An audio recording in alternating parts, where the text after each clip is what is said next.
full name is Richard E. Brown, and that's the name that I write under, but nobody calls me that. Everybody calls me Rick. And how long have I been a composer? Probably more than 50 years, maybe 60, if you count my teenage efforts from before I had any idea what I was doing. There was no composition teachers in my little hometown in the Adirondack Mountains in New York State. So I got my band director to lend me a book on harmony and a book on scoring for band. And I sort of taught myself, and I wrote a few pieces for the band, which we played. In college, I majored in music education. Then I did some teaching and got a little more serious about composition and decided to go to Florida State to get an advanced degree in composition.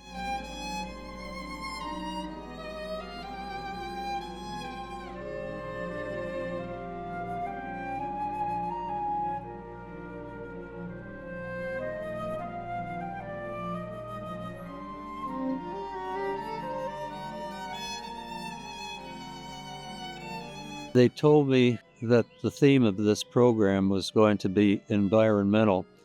So I thought, well, this could represent a wildfire because I live in Washington State, and the wildfire season there in the summertime is really intense. Really, sometimes it's awful, and you can hardly go outside for all the smoke. So that's definitely an environmental factor. So, okay, let's go with that. So the fast sections represent the fury of the fire, and the slow section in the middle can be taken two ways. Either the devastation after the fire, which is what I had more in mind, or it could also be a memory of what this landscape was like before the fire. And then when the fire comes back after the slow section, that's just a memory of the fire and a warning. Let's be a little more careful in the future.